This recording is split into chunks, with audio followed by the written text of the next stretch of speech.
Olá, pessoal. Sejam bem-vindos a mais um Insight Podcast, um podcast curto de divulgação científica da Pró-Reitoria de Pesquisa e Pós-Graduação da Unilab. Eu sou o professor Alberson Dantas, sou coordenador de pesquisa da Pró-Reitoria de Pesquisa e Pós-Graduação da Unilab, e semanalmente nós trazemos nesse podcast alguns pesquisadores para discutir a respeito de temas muito importantes de pesquisa desenvolvidos na Unilab atualmente. Bem, hoje nós teremos um tema muito especial que diz respeito aos biocombustíveis. Então, biocombustíveis, como o maciço de Baturité, Recôncavo Baiano e a Unilab podem se tornar mais sustentáveis. Para nos ajudar nesse tema, teremos a presença do professor Cleiton. Professor Cleiton, que é professor do Instituto de Engenharia e Desenvolvimento Sustentável da Unilab, é também bolsista de produtividade, faz parte da Câmara de Assessoramento da FUNCAP. Para nos ajudar nesse diálogo com o professor Cleiton, eu vou chamar a nossa aluna Michele. Michele, é com você a palavra. Olá, professor Alberson. Seja bem-vindo, professor Cleiton. Hoje a gente vai tratar de mais um tema bastante interessante, né? Que é essa relação de biocombustíveis com sustentabilidade. Professor, antes da gente adentrar o assunto, por favor, inicie falando um pouco do que são biocombustíveis. Os biocombustíveis são fontes de energia renováveis. Eles podem ser produzidos a partir de matéria orgânica de origem animal ou vegetal, por exemplo, a mamona, cana-de-açúcar, soja, lixo orgânico. Podemos citar como principais exemplos de biocombustíveis o álcool, o biogás e o biodiesel. O álcool ele é produzido a partir da cana-de-açúcar. O Brasil é um dos maiores produtores mundiais de álcool de cana-de-açúcar do mundo. Podemos citar como outro exemplo de biocombustível o biogás, que é produzido a partir da decomposição da matéria orgânica, como restos de vegetais, restos de animais. Ele é produzido em biodigestor e esses gases podem ser utilizados como biocombustíveis. Além disso, também tem o biodiesel, que é bastante comum e conhecido pela população de forma geral. O biodiesel ele pode ser produzido a partir de óleo de vegetais, de gordura animal, óleo de babaçu, óleo de mamona, óleo de girassol. Professor, como esses biocombustíveis podem auxiliar na construção de uma sociedade mais consciente? Os biocombustíveis eles contribuem para a conscientização da sociedade, principalmente pelo fato que ele diminui a dependência por combustíveis de origem do petróleo, combustíveis fósseis, né?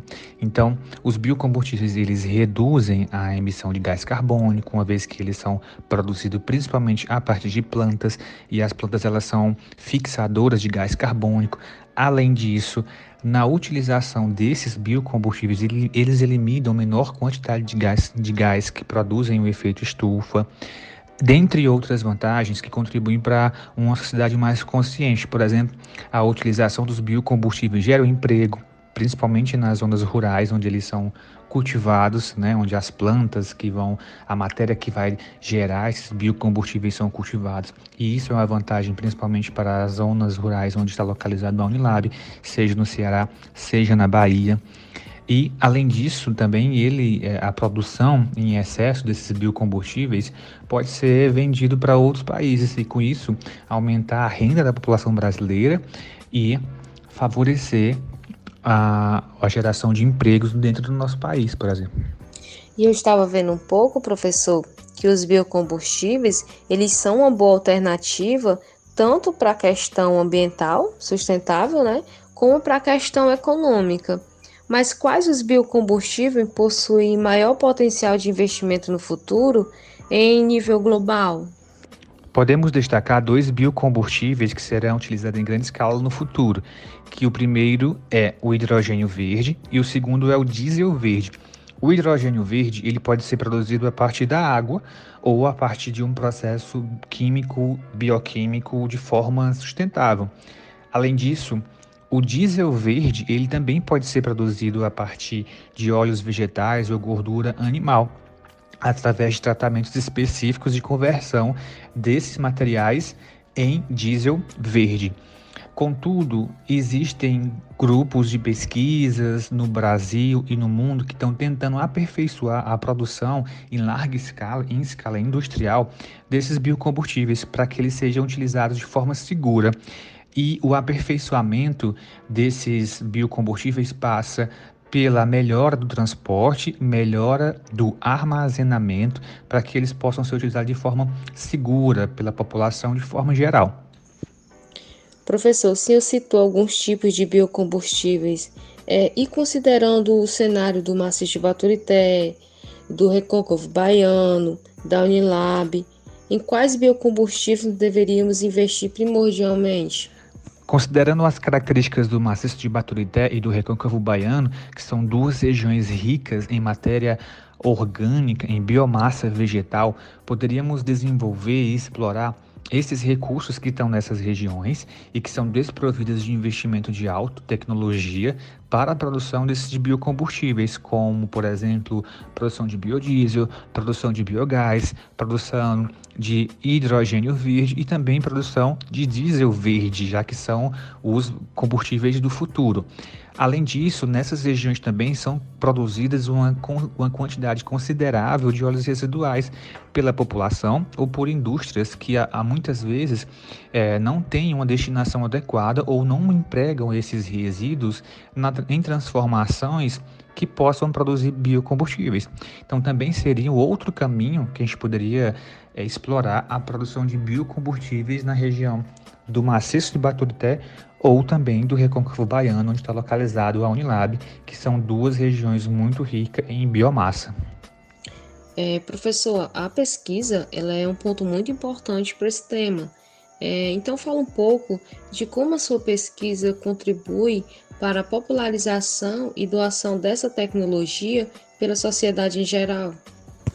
Na Unilab, a gente possui um grupo de pesquisa que, através desse grupo de pesquisa, a gente contribui para a popularização das ações que a gente desenvolve dentro da universidade.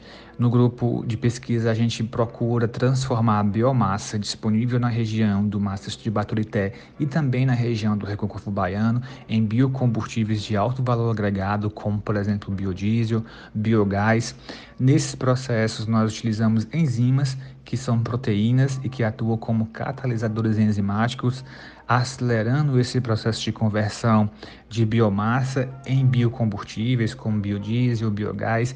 A gente acredita que dessa forma contribui não só para a popularização da ciência, mas para desenvolver pesquisa científica de alta tecnologia para a universidade, para a sociedade, principalmente pensando em desenvolver a região do Maciço de Baturité, a região do Recôncavo Baiano, e esse processo é realizado com estudantes de graduação, estudantes de pós-graduação e corpo técnico, docente da nossa universidade. E assim a gente acredita que está contribuindo para desenvolver uma sociedade mais consciente e utilizando biocombustíveis de forma sustentável. E é isso aí, pessoal. Esse foi mais um Insight Podcast. Espero que você esteja gostando da nossa trilha de podcasts. Toda semana nós preparamos um podcast super especial para vocês, com um tema de pesquisa que está sendo pesquisado atualmente na Unilab e esperamos que vocês estejam gostando. Qualquer coisa, manda um feedback para a gente, escreve aí no nosso Instagram, manda um e-mail para ctq@unilab.edu.br, que a gente vai ter o maior prazer de te responder, tá? Curte, segue, compartilha e é isso aí. Vida longa à pesquisa da Unilab. Forte abraço.